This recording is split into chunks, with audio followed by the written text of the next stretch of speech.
Good morning, nandito tayo para sa ating good reaction kay Mr. Beast. So, si Mr. Beast ay pinakamataas or first or top 1 sa YouTube. So, siya yung pinakasikat, mas mataas about sa subscribers, and talagang marami siyang natutulungan, especially sa mga Pilipino kagaya namin. May mga natutulungan siya. So, may mga may sakit, no? Naglagay siya ng medical at siyempre hospital doon sa lugar, dito sa lugar sa Pilipinas. So, ito ay disclaimer lang, isang good reaction at honesty. Si Mr. Beast ay isang owner o CEO ng TikTok ngayon. So, binili na talaga niya. So, ito talagang nakilala sa isang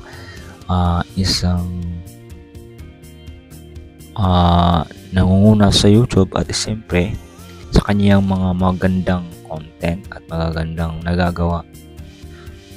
Especially sa nung naging na siya, nakilala siya sa mga games, no? Pa-contest, no? Ito na naman ay kaya ito ay yung mga sikat boxer, itong naka-black.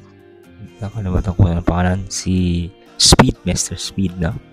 Kung hindi ako nagkakamali. So, yung iba hindi ko masyadong kilala. And this, yung kanyang pa-contest, no? Grabe, no? So, siya yung mga top 1 sa lahat. Mr. Beast ay isang talino. Siyempre, talagang galing niya. Siya ay nakilala sa kanyang mga pa-contest o game, no? Challenging, no? At siyempre, marami rin siyang mga nagawang maganda. At siyempre, yan din sa mga games niya talagang astig, no?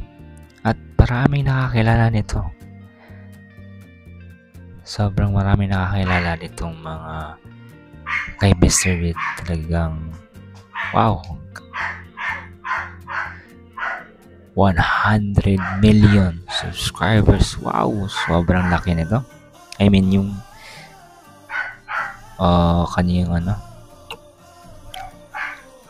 kanyang subscribers, no? The Mr. Beast Squid Games, yan, dito rin siya nakilala talaga din. Isa din to sa mga palaro niya, mga games, no? And so, yan. At talagang ikakasal na rin pala to ngayong taon na to. Kung hindi ako nagkamali, itong year 25. So, talagang maraming nag-idolize nito sa isang kay Mr. Beast dahil sa kanyang maliban sa fame niya, kasigatan sa pagiging YouTuber, yun yung mga ginawa niya dito sa Davao pala. So, maraming may kapansanan at talagang nagtayo siya ng hospital doon sa Davao upang gumutin ang yung mga may sakit, no? Especially sa mga bata. So, marami siyang natulungan dito sa Pilipinas, sa Davao. So, yun. At malaking tulong sa mga Pilipino, no? Naming Pilipino na talagang natulungan niya. So, sa mga bata pa talaga may mga sakit, hindi na lumayos, at same time maraming mga pinagdaanan. So, nagaling niya. I mean, talagang mayroon siyang mga team, no? Mga nag-asikaso or mga inatasan niya dito sa Pilipinas. At siyempre may mga sobrang matubungin, no?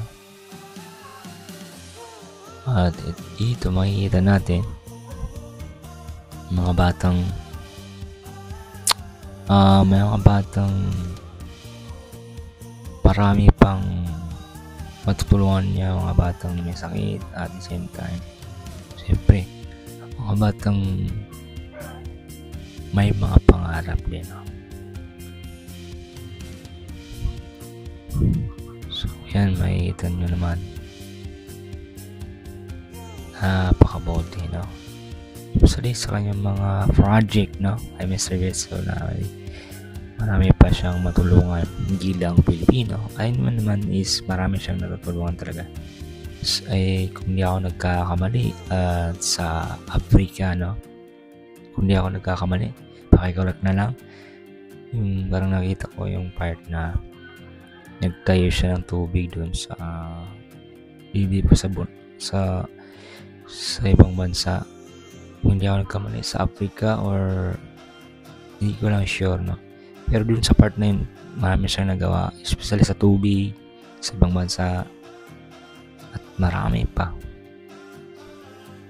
Kaya mas minahal siya na mas lalo siya minahal sa Pilipinas, no? Sa kanyang napakagandang kumbaga kanyang mga ginagawa, hindi lang sa pagiging YouTuber at CEO ng TikTok, no? At mabuting tao. So makikita niyo is nandun na yung mga instant na mga doctors, nurse at iba pang taga ibang bansa sa kanila.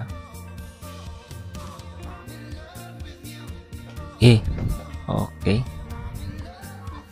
Nagulat ako sinatapik ko yung lamesa. So ito, nakita niya is snapshot talaga ng doktor, no? Sa drawing. So ito si Mr. Riz, ito ang pinakatapuan ng YouTuber at siya yung nangunguna hanggang ngayon. I think hanggang ngayon siya naging top pa rin siya. Disclaimer lang, personality, isang tunay inspiring. So ito tayo sa Mr. Riz si Pluto na ito ngayon. Si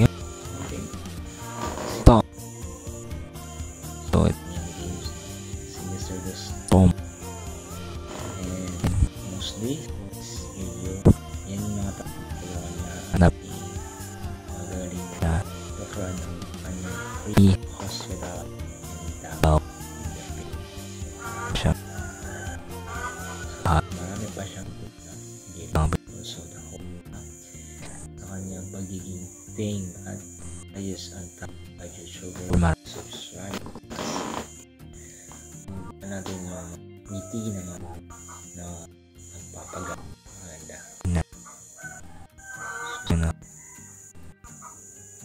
sa loob kaniyang pinatayo para may karamdaman. So more blessing to come at congratulations taong 25 na, and itong talagang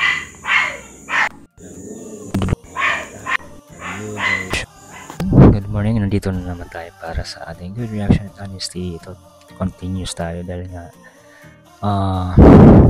para tuloy ng ating good reaction at honesty kay Mr. Beast. So marami siyang natulungan, not as a Filipino but also the different countries, no? Natulungan niya. So ito yung update niya, no? Ngayon siya yung pinaka-top na YouTuber, as influencers, maraming subscribers, and nakapalo most subscribers YouTube sa channel, and nagilalo talaga siya dun sa magiging gamers, no? Sa palaro niya sa Squid Games by Mr. Best, no? So yun, nakikita niyo yung mga after 6 years we have kumbaga siya na yung highest, no? Hindi na kumbaga napalitan na yung dati si VPDIP na dati. Siya yung mataas. Ngayon si Mr. Beast na siyang pinaka the best, pinaka top 1 and good influencers and maraming subscribers. And syempre dahil na naman sa ganyang Squid Games in real life by Mr. Beast na at marami pang mga laro niyang binuksan na at marami talagang sumali sa kanya doon sa kanyang challenging games, no? Marami pang marami siyang nabuksan, no? At malaki ang presyo but prize and pag nanalo that's and also siya na yung CEO ng TikTok ngayon, no? Kasi nga binili na niya from them, no? So baka habang mga halos nakuha na yung mga mula sa monetization, so monetize from YouTube, silver button, gold button, at the rest marami pang talagang marami talaga siya nakuha na mga naifasa sa YouTube na sa kanyang channel sa famous, no? Hindi na sila niya, pero hindi pa rin siya nagbago that way na gusto siyang tulong, so nagbigay ng tulong sa Davao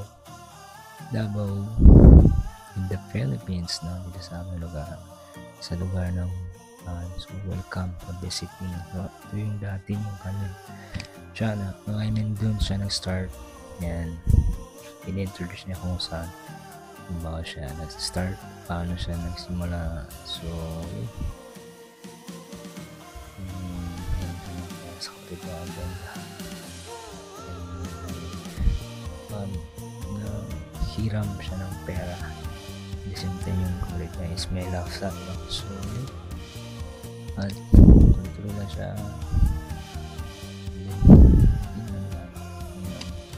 Siya na yung pinaka-top na taas na influencer YouTuber, top 1, pinakamaraming subscribers but also supporters, and he built mainly community, no? Ito naman yung part na kanyang girlfriend, no? So ngayong year na to 2025 pakasal na sila, so yung mga bagay na no? So yun, at talagang yung part na yan, no? So 300 wow, so she started, no? Then this is my channel update from now on is 1,932 subscribers. So thank you sa mga followers, thank you sa mga nagsimula mula sa una at hanggang ngayon na nakasubscribe. So maraming salamat sa mga katulong sa akin and kay Lord God, kay God din, napakalaga si God sa kanyang magplano. So God bless you sa lahat at salamat sa lahat ng support na. Kung nagustuhan nyo ang aking channel at aking content, please like and subscribe, click the bell button para lagi na updated sa inyong mga vlog, no? So maraming salamat at sa ikaw, sobrang thankful sa lahat. Unang-una sa mga nagtiwala sa akin, sa mga nag-subscribe sa akin at sa mga bago pa mag-subscribe. Please like and subscribe, click the bell button para lagi kayong update sa aking mga vlog at maraming salamat sa lahat mula kanina at hanggang ngayon. So maraming salamat. So sobrang expected talaga na makakuha ko yung ganyan karami din. So napaka-appreciated talagang malaking achievement lang sa akin yung ganito. Meron pa rin nanonood at meron nagtitiwala sa akin, so maraming salamat sa lahat. So thank you sa lahat sa inyong mga tulong. So maraming salamat sa lahat at thank you sa lahat, no? At yan yung update ko, nasa 1,932 na tayo sa ating channel. Hindi ko tumawa kung wala yung support at mga nanonood at nagtitiwala sa akin, sa mga naka-appreciate sa aking mga vlogs and content live at iba pa pang mga content na gagawin ko. So maraming salamat. Dito pa rin ako para magpatuloy dahil isa din kayo sa aking mga kumbaga ako nagpapatuloy pa rin dahil kasi may mga nagtitiwala na di ko man kalabat. Sobrang thankful mula sa simula hanggang ngayon at sa mga nakakilala ko at sa mga YouTubers. So maraming salamat, and ito yung mga update na mas top content ko na ginagawa. So pinakita ko lang from him because of Ayas. Thankful dahil sa accomplishment na yan at dahil sa inyo yan kung bakit na kumbaga nakuha, nag-top yan ang lahat o iilang mga content ko dahil sa suporta nyo at sa mga tulong nyo mula sa solid subscriber at solid na mga silent viewers and sa mga nanonood at sa mga bagong subscribers. Maraming salamat din, and God bless you, and peace out. Bye and good morning, at mag-ingat po ang bawat isa. Sabay-sabay po tayo magtagumpay at sabay-sabay tayo mag-ingat at magtulong-tulungan na no? Para sa at lalo na yung gabay ni Lord, siya yung ating source ng lahat, and thank you sa lahat at maraming salamat. God bless you.